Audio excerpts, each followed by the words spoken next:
Hello everybody and welcome to the show, to the channel, Bass and Bonsai. If you first time video, click the like, subscribe, buckle up and hang on. But we are not out on the water or at the range. We're down here again, and I keep seeing and hearing questions about PSA Dagger or Glock clone triggers. Which trigger, which this, which that. And so thought I'd throw a quick video together this morning, kind of mainly at the PSA Dagger owners that are on Facebook groups. I'm like, I don't know, member 3 or 4 different ones, and I don't even usually comment. I just kind of, like you would watch a soap opera, right? Just kind of watch what's going on. But if you are a member of one of those and you like this video, share it with those guys. I also found that it's not a good idea to be a YouTuber and try to share your stuff on Facebook. I don't know. It's like it doesn't gel together. So I'm going to get in about the triggers, what I recommend for the PSA Dagger, or would be any pretty much Glock clone. And then I will dive into a few other things, as I like to do in most of my videos. And I usually end up jumbling too much into one little video and you guys are all confused. But anyway, like I said, buckle up and hang on. So this morning, first thing, of course, you're going to see it like the minute you scroll through something. Somebody's asking, there's like a love-hate with the Dagger stock trigger. If you guys don't know what I'm talking about, PSA Dagger, right there. It's got a love-hate relationship going on with the people that buy them. So me, I was hoping I would be one of the love guys, but no, I just hate that trigger. And I'll talk about why, but if you already know you hate that trigger, I'm not trying to talk you into loving it or hating it. If you know you don't like it, simplest thing is to just put in, the cheapest and simplest is just get a trigger shoe. And that's another thing that when you're asking that question, you may want to clarify. Are you looking for a shoe? Or when I say trigger, I'm thinking like almost everything, like trigger assembly basically. So a lot of people don't really consider, you know, if you ask them what's the best trigger to get, they're going to tell you like an Apex or the Performance or stick with stock or whatever. But in my opinion, the PSA needs the shoe replaced. That's all it needs replaced to really be like right there. You know, everything else is going to kind of be a feel type thing. You're not going to get a true ton of performance unless you go with a few other things, but then I don't know. I'll dive into that in a second. So the cheapest shoes you can get are polymer, either, and I'm not even sure of the branding, but as far as like eBay and a few other places I've seen polymer shoes. And a lot of times you can get, like if you've got you know, you've kind of like me, you went nuts and you bought a few different daggers, you can get like 2 for 15, 20 bucks, or 1 for 12, or just look for some sort of a polymer shoe. And the trick is, the reason I don't like this trigger is you want to go away from this for safety reasons. Chance of it catching as you're brushing it across whatever, into a holster, along whatever. In my opinion, that's the worst safety trigger. I mean, it's no SIG P320, but it's not. And I'm just joking about that. I don't even own a SIG. I'm just talking about what they're seeing. But so far, what I came across, and this is all stock Dagger internals except for this trigger shoe, and this, I've talked about it before. It's just a cheaper one. I believe it is a copy, though, of Tyrant. So I want to give them their props. I believe that's a Tyrant Designs trigger. And they make a few different styles, but that's one of theirs that I think somebody probably in China copied. But they're selling them on eBay for, I think I picked it up for 37 something on a sale. But like they're $40 or $42 like regularly. There's this one and a red one that are like always showing up. But what this does is it just, first of all, safety-wise, it puts the safety further in to where less likely if something catches. So I guess I should go into more detail. This is video kind of for you guys that are noobs, whether it be into the Glock, the PSA, or just guns in general. The part that actually catches, and I guess I should probably show you on a better one. Now this is totally the opposite way of that, just putting a shoe on. This is a shoe and a Glock Performance trigger. But as this moves, it's literally just catching on your frame of the gun, the plastic. So if you've got the outside to where it doesn't have that lever built in like what this does, in theory, it takes something to get way in there before it'll move that, clears your plastic, and lets the trigger do what it's supposed to do. Until then, it's almost, you know, the opposite of the 1911 that has this thing back here. You have to push that in before trigger goes bang, right? So when the Glock came out, they had this very ingenious thing to where unless that thing is moved back, then all the other safeties I can talk about in a second here. But so that is like your main thing, because with this trigger, no matter what other safeties that are on when it comes to a Glock, because it doesn't have a manual one you can flip, the minute that thing is activated, and as you guys can see, like it, so it, as it goes up, it's gonna, that part's gonna catch. But the second that thing were to catch on something, and I've got a few other videos out where I had this in the firearm, and it does, I mean, you just barely stick on the side of anything, it just kind of, and it goes right by the frame. Does not take much, and I mean, I know the SIGs and almost all your other guns don't even have a trigger safety, but that's kind of what makes a Glock one of the safest firearms you can have, is it's got that trigger safety along with all the others. But the minute that thing is bypassed and this thing's moving, all your other safeties in this firearm, whether it be the Dagger, any Glock clone, or Glock, all those go out the window, because they're designed to be like drop safe or mechanical issues. So even this guy here is like the last line of defense. Like some of your 1911s come with this, some don't, like a Series 70, 80.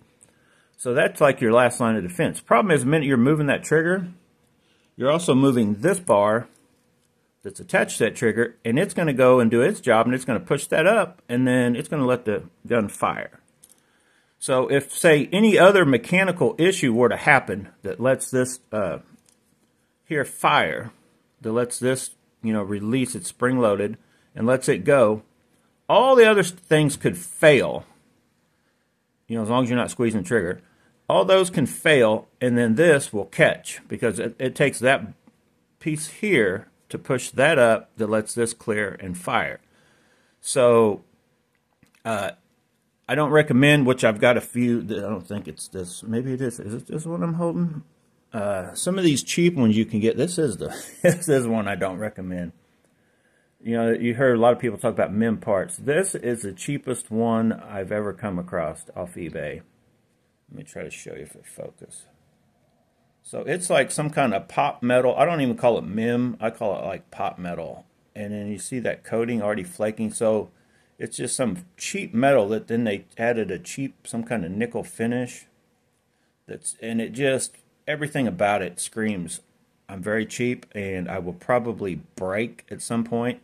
Best case scenario actually is that breaks off and it won't fire. But the worst case is, I guess, that would break, which is still going to render the gun useless. But if that were to break, like while it's partially going, and if other stuff aren't working right, but that's where that would come in, and that would keep that from happening. So, although I don't recommend using the cheapest strikers you can find, I will say that a trigger shoe is more important than this part, just for the fact, not as far as you know, for your protection, because if that fails, anything that is a failure point is definitely a problem if you're using it for like protection. But if this were to break here, whatever, this fails, as long as your other safety that's in place, that right here. And all these names are eluding me for some reason this morning. I guess it's too early. I've only had 1 cup of cappuccino, not 2 cups of coffee. But if that were to something happen, then you do have this safety, is what I was trying to get at there. So the main thing that I'm trying to get to the guys, because a lot of guys love this, and I don't know why. I mean, it's okay. I have 5 different daggers, and all 5 of them came with it, and I tried to make myself like them, and I'm like, when it does, all the action, the release, and everything takes place too far back for me. But then once I kind of realized how unsafe that was compared to all the other trigger shoes basically out there on the market, coming from companies with the clones or just companies making them for Glock, the whole aftermarket, in my opinion, that's the worst one. So, and it's a cheap fix. If it's something you can do yourself. You don't even need to be a gunsmith. You don't need to be even a Glocksmith. If you just take your time, put it in, there's a few things you need to check just to make sure you didn't get wonky on your settings when you switched it out. But it's pretty much, if you stick with, especially if you stick with the names that are already out there, like this is a Lone Wolf, go to the Tyrant, Ranger Proof, the Vex shoe, Johnny Glocks makes them. Going to, like, he's definitely a member on some of the Dagger groups, but Tactical Pontoon, that dude puts very expensive if you go that way with Johnny Glocks, Tactical Pontoon, stuff like that. But if you want to for sure, pretty much proven, probably the most well-known. Also, Tactical Toolbox talks a lot about this. Like, I'd recommend, if you're wanting to know more about Glock style triggers, watch Johnny Glock's videos. Actual Tactical Pontoon has some of his own videos out on talking about his triggers, and then Tactical Toolbox would be probably but most of his Glock stuff is, he's got newer videos, but the majority of it took place like 3 to 4 years ago, 2 years ago, and a lot of these triggers weren't even out then, but the triggers he talked about are still good. Like Overwatch Precision.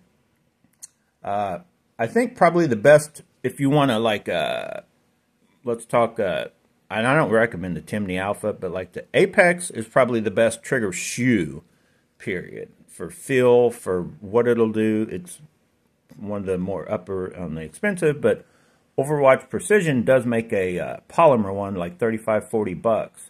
And I think some of those come with the bar. You don't necessarily, I guess, need the bar, but Overwatch Precision, Apex, and there's another one that slipped my mind. A lot of guys recommend, but I just went with this way, and I got the Lone Wolf because you can actually adjust. It's the only one for like around the price anyway that I've seen that is kind of known. It's $50 for this and the trigger bar, which I think is, I've held it up several times to stock PSA daggers. I think it's about the same. I think it's the same shoe. I think it's the same bar on this shoe that you can get. But for $50, it's adjustable. Now, I haven't even needed to adjust the bottom. The top one is the one that will adjust your take up. So you screw that down, and it just kind of presets it up a little bit. The trick with that is, I guess, now I'll get into what you got to watch. Once you have made the decision, I'm going to pull apart my gun and put this in myself, you have to watch as far as a safety point. No matter if it's just a shoe or in the minute you go into other things, you've got to be careful on what you're putting in, because there's things you got to check. So we'll go through those, but one little side note I just now remembered. This one came with its own bar, too, for $40. It was like $38, $40. They're $42, and if I can find it, I need to mention it. I think it's this one. So it came with its own bar, but the minute I held it up, I don't know if this is what they call this is the bar. I forget what they call this piece that sticks up, that hits the plunger, the safety thing I was talking about earlier. But this one, I didn't like that. If you can make out, like, it's going to affect, I feel, where that trigger breaks and releases. And I think I tried it, and there was something about it I didn't like. I don't know. I should probably make a video just on when you're using the older style, Gen 3 style. Well, actually, any of the generations that still have this, and you're not using Timney Alpha or the Glock Performance Trigger. We'll talk about that. They changed the whole game of how this stuff works. But that came like that, and I'm like, yeah, I don't know. So I just stuck with pretty much the stock trigger bars, just because, and then that's why when I got this Lone Wolf, it actually had what seems to be identical to what the Dagger uses anyway. So whenever you switch out anything, mess with it, honestly, even if you just are doing a polish job, and I guess I could talk about that too, if you're just taking it apart, polishing everything up, putting it back together, there's a few things, safety checks you really need to do on this setup to make sure that it's still as safe as it was meant to be. So I've changed a few things, but when you get it installed, and I guess I'll show you, I can't show you with that one because that's a Glock Performance Trigger, it's different. So when you get it all the way in, you need to make sure that it's still riding up on this, what they call the shelf. Now as you can see, I've got this one tweaked to where it's about it's probably a little over half of what the shelf, what it was normally on the shelf, because it never went, all of that metal never went all the way out on that bar. It came close. But now I have about, I don't know, it's still, like, I would not, if I was going to, for duty or carry, I wouldn't change anything on that take up to that extreme. These are all, I guess I didn't mention, if you first time viewer, these are all just range toys, whatever, for the range. They're not toys, they're guns. But they're all plinkers for the range, 9mm. I don't plan on using any of these that I'm in here doing this with, but you still have to be safe, just to, you know, whether you're pulling it out of a holster at a range somewhere or whatever you're doing. So as long as it's on that shelf, you should be good. Now, to get to that point, you have to make sure that this thing pushed and the safety not letting it go, that it's still on there, because what you can have happen,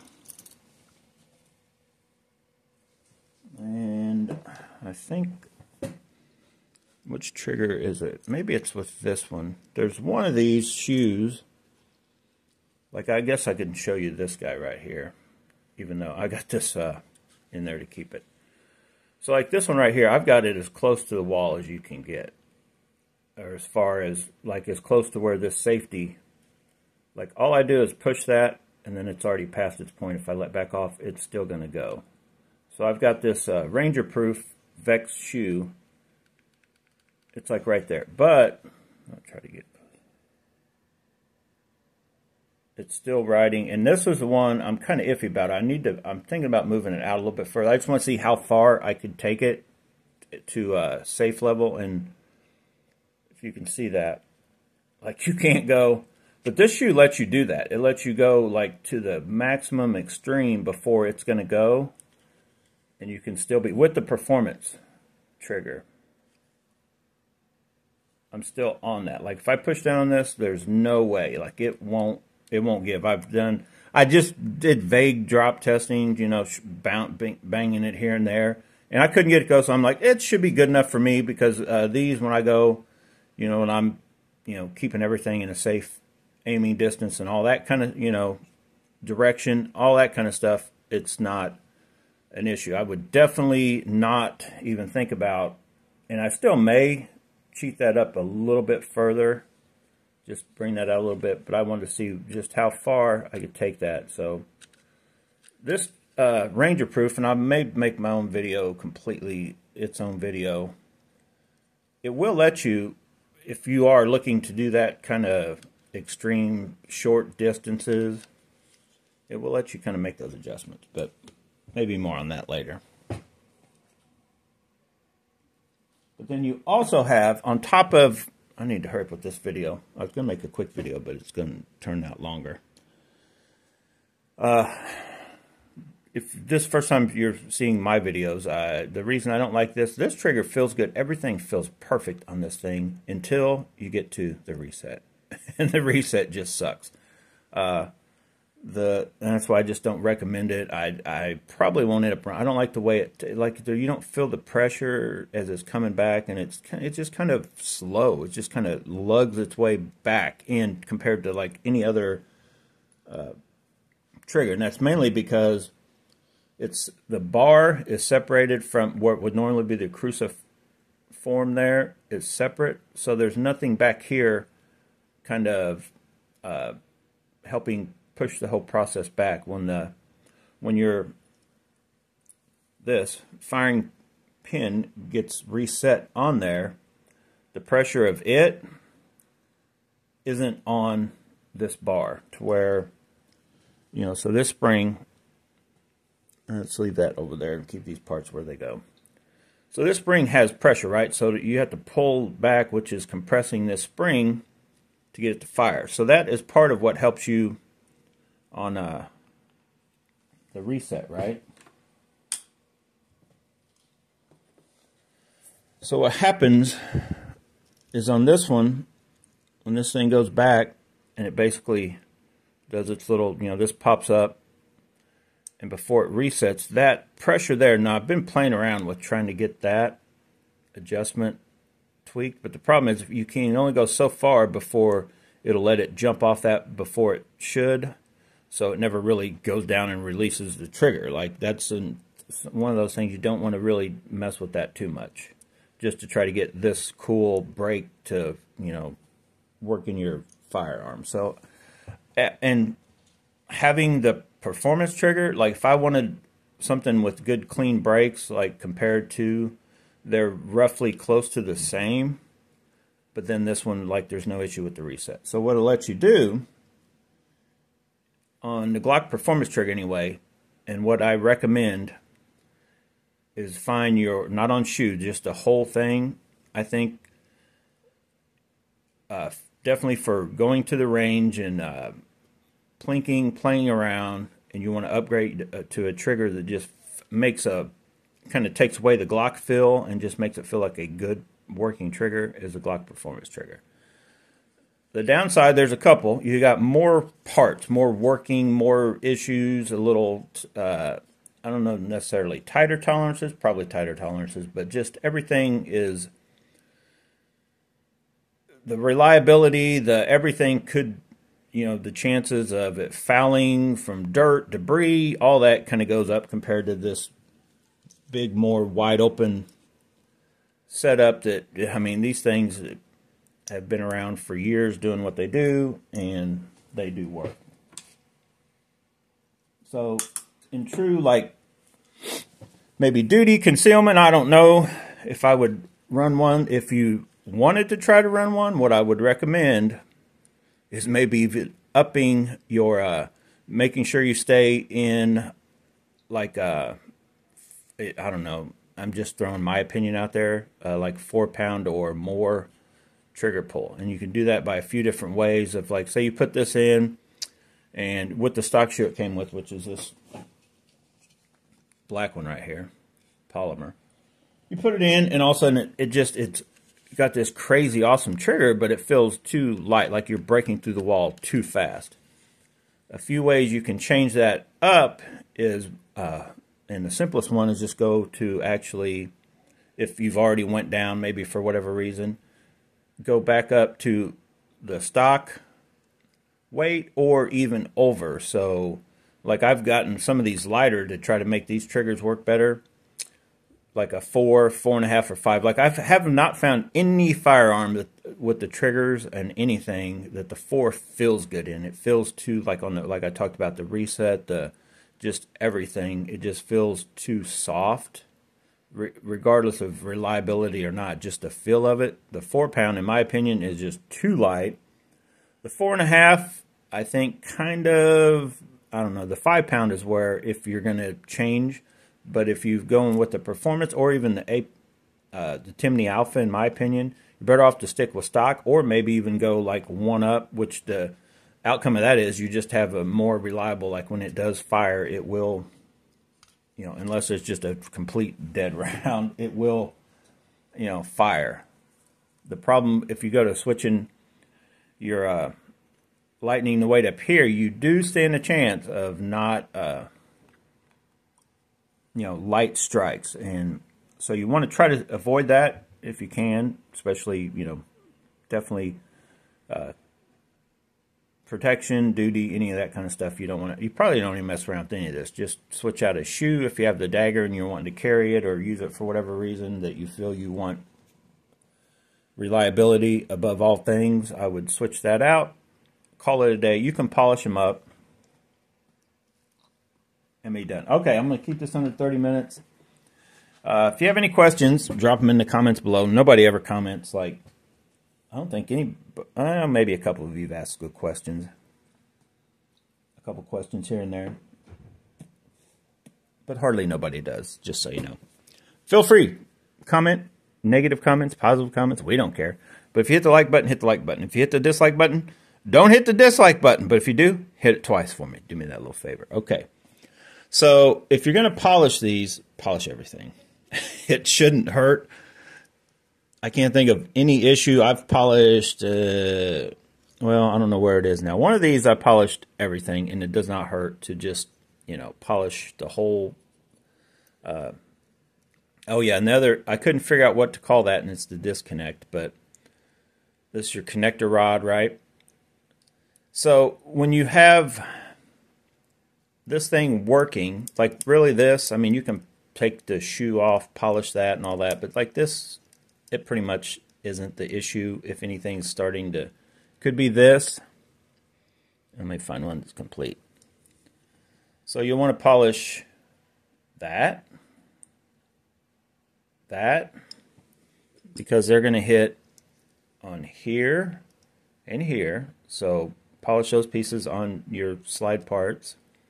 Then in here, since that, now a lot of people recommended shave that off on the Dagger, especially if you're using a different slide other than a Dagger. I probably need to. But then you'll want to polish on the Dagger. You kind of want to keep this side polished up too, because it is writing on. I keep thinking of things to talk about. It's writing in between metal on both sides.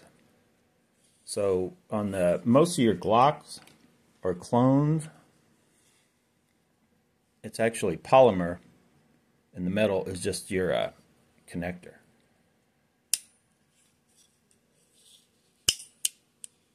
So what I recommend is to polish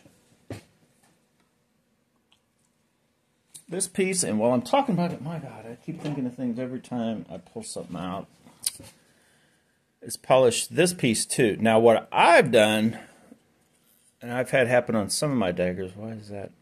This thing may not be, I may need to get a new one of these. This thing, this is like one of my first ones. I was doing a lot of work, but let's get a better one. Yeah, they all kind of look a little wonky to me, but these things, they kind of fit in pretty tight.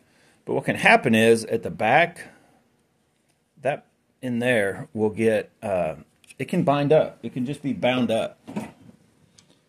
So it's one thing to check. Now you don't want to take out too much slot. Probably my best, I'll try to show you. Like this thing is so free. This is a Shadow Systems. That unfortunately it's not the Dagger.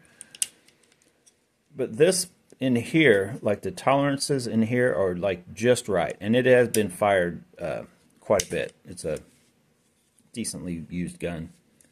So what you have to watch, once you've switched out, they just need the shoe replaced and then polish everything up. But you do have to watch. It can get wonky in there with the just with the stock stuff. And I don't actually have a stock one. Everything is disassembled. Is this one stock? Okay, this one's stock. So I'm actually having an issue with this one because this is a one that I've done some crazy work, and I don't recommend this for sure. Whatever, you know, don't try this at home, because I tried it at home and I'm still yet to fire. But this is the one that I've done the stuff to get the 26 slide on. So I just basically stuck a Everything else is stock. I was working on all this to get this to fit on, in case you're new to the channel. So this is going to be on like that, and it's 320, right? So we just need to get the trigger to where it'll go off in your holster. No, I'm just joking. Hey, there's memes all over about the SIG P320. But if I get a SIG, it'll be a 226, or I may get an M18 with the safety, and then they do make triggers for the 320s now with the little safety bar in the middle. So if you see me with the P320, it's going to have this safety and this safety. I'm just saying. That's just me. But so this one, it does feel like it's stiffer. And I want you to look. So you see how, like, when I am moving this, I can tell that it's rubbing on that. It's like it's just a tight fit. Now, what's funny is, and it's the one I've, I guess, neglected the most, but it's the worst one I have, and I haven't tinkered with any of it. The other ones, though, I didn't even tinker with them. They felt better right out of the box, out of the package, out of the whatever they came in. Actually, they came in just a piece of plastic when you ordered just the lowers. But to show you, I don't know if you can make out that, see how, like, there's just everything, you can't feel it because you're just watching it, but it's freer, and if you can see in there how you can just look at it and tell it's not sandwiched in there like what a stock. I'm not saying every one, but some of them can be, or I guess it could be with any of them for that matter. But it just has a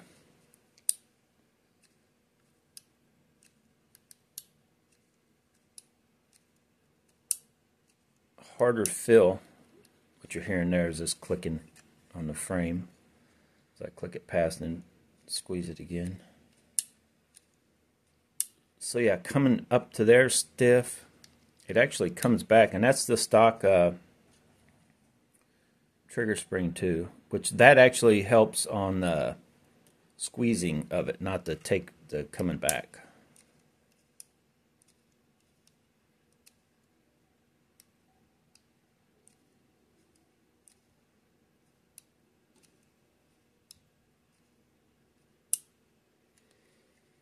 So yeah, it definitely feels like it's a little too tight for some reason. But I usually just start off with, and I don't have one to show you because I've done it to all of them. But when I look at this, and this one, I don't think you can see it. No, because the this little top on your connector is blocking it. But sometimes, if it's just the way they're pressed or whatever, that'll be sticking out. Like, it'll be just sticking up a little bit, and you can kind of work that down a little bit in your polishing. And the trick is, if you go too far, like I mentioned before, if you try to pull this in too far, adjust it to loosen that up for this trigger, you don't want to go to a point, like it needs to fit in there to where it catches on that until this pulls, and then, you know, releases it, and then the reset. Like this thing is so, the Glock Performance trigger, just how you can feel it resetting itself, because that spring down in there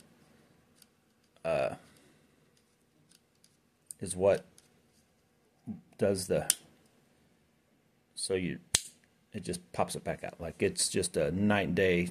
The reset on a Glock Performance compared to that is like, and then as you can see, you can, everything else. I think the lightest, I worked on actually getting it a little heavier because I got it so close in tolerances. I didn't want it to, I think I had it breaking at like 2.5 pounds or something. It was like, it felt, it felt very, I was literally to the point where I could take this up, and any other pressure literally like was setting it off. Like I'm like, oh, that's a hair trigger like that. I would feel like it's going to go off when you're not ready. It was that light, and I'm like, okay, we'll worry about. So like all these pieces and all this stuff, nothing's polished because you almost go the opposite way once you're dealing with a performance trigger, or even this one for that matter. As far as it's the same way as far as when you squeeze that trigger. You can get those like very just 3.5 pounds, no problems. But then it's all about the reset for me, and it's this spring is supposed to do it, but it just don't. So anyway, I'm gonna end this video. Wow, it's a long one. If you have any other questions, there's a bunch I did not cover. I wanted to get into the tolerances on these and why I finally come across, and I guess I should show you real quick. I know, it's going to be a long video. So, stacking tolerances and triggers and all that, and what I came across with this one is when I added this trigger, and I've got this bar, and I'll show you. So, as you can tell, it's not loaded. So let me just load it up and tell you what I had happening. Let me load it up. Not load it up. Let me assemble it. So with this one, I did adjust the tolerances to where, and it's still, it's just got a little wobble. What I found is if you get one of these where there's no wobble like you would in 1911, it's not going to work right. But what'll happen is you get this to set down, and the whole point of that was I was having a lot of these.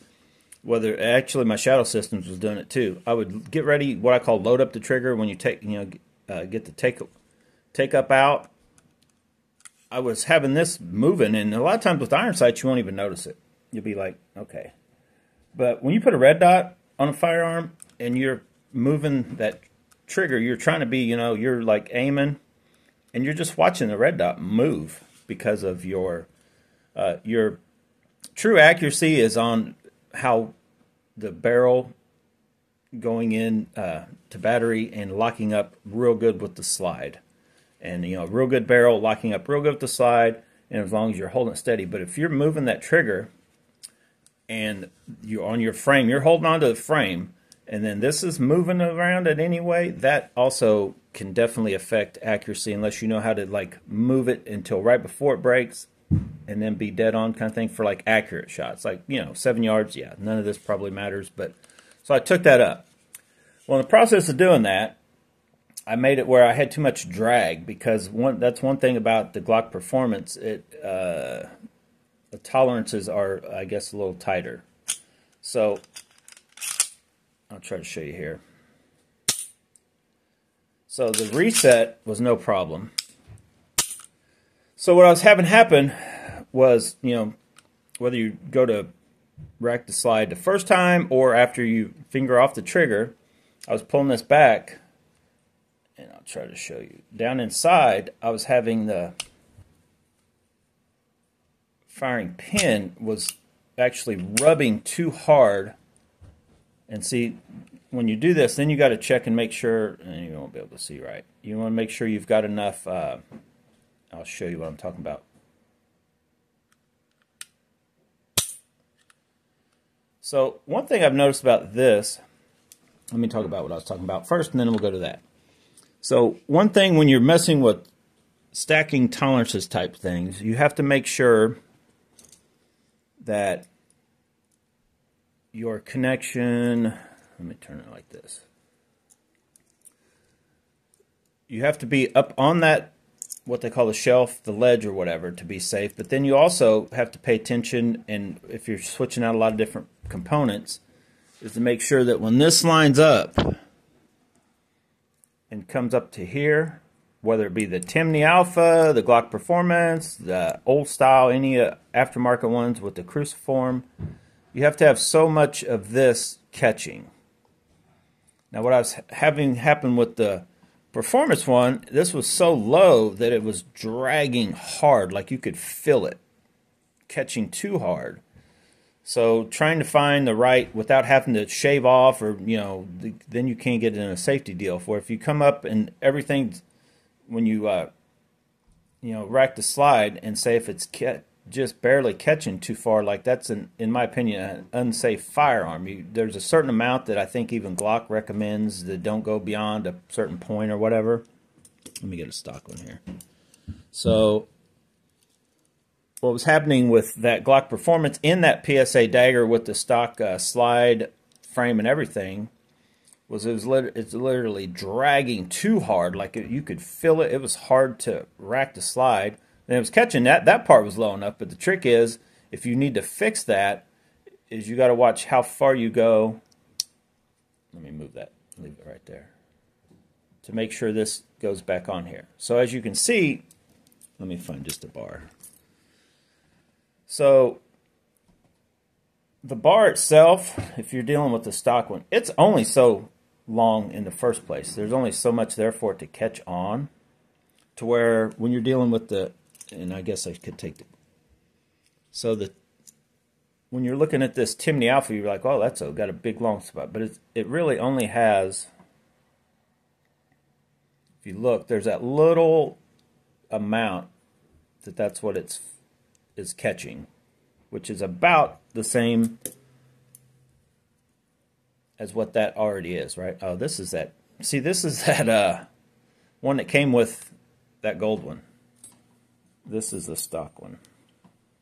You can already see the difference on how it was kind of shaped. And it's kind of more rounded. I don't know, I just didn't feel like I liked it. So when this stuff lines up, you want that, there's a certain amount. Like, you don't want to go too crazy. I mean, there's guys doing all kinds of crazy stuff. Like, oh, it's catching, I shake it and it won't go off, or I drop it and it won't go off. But, like, there's a certain point where that becomes a safety issue before, you know, that it rides on.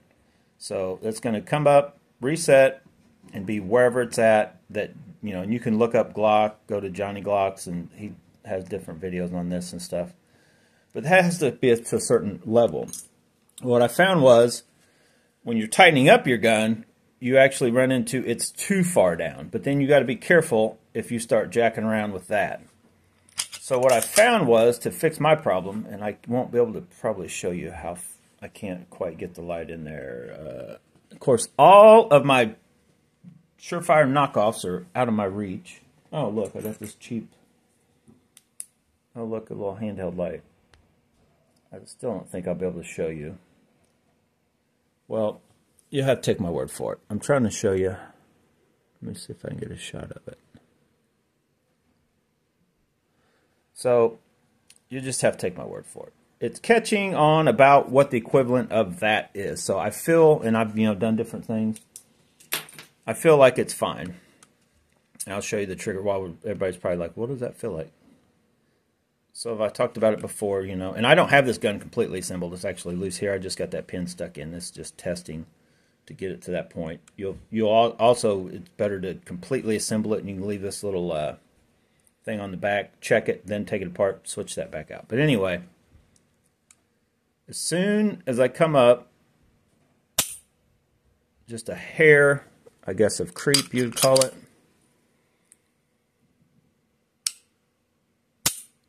That's better than anything I need, and it'll do the job. I just wanted to get to that point to where it didn't have that catching, and so I did that by actually just, I didn't even change anything on this, on the striker, and I still can't think of the name of what they call that ledge there on that. If you guys know, you know, you guys ever get that stubbornness where I could look it up, but it's going to come to me because I know the name of that, not the striker itself, but that ledge there. It just is eluding me. But I didn't change the angle, didn't change any of that. What I changed was, I changed this right here. So I'll try to show you if you can see it enough. If you can look in there, that has a whole different texture than what this does. So I realized that when I was holding up, you know, these assembled, I was basically taking like one here and one there, you know, with the other plastic piece on it. it would change where this rode. And so that's just some of the tolerances on different branding. If I can remember the name or track, because I want to track down which one that is so I'll know if I need to order any more again. I just need to look on my history on eBay. But with that in there, and it really didn't matter. These were all the same, all of the strikers themselves, on the distance of here to here. Even this real cheap one to even this kind of cheap one but better than this one, to the one I have in it now, which I think is a stock PSA one, is what I went back with. But it was just this little sleeve made the difference on what was I trying to say? Made the difference on the distance from how low or high up that set. So anyway, and I'm in this video, guys. Thanks for watching. Get out, go. Don't go fishing. It's everything's frozen over unless you're gonna go ice fishing. Get to the range if it's an indoor range. If you're around here, we still have like it's supposed to be up to freezing levels today. Finally, so see you later.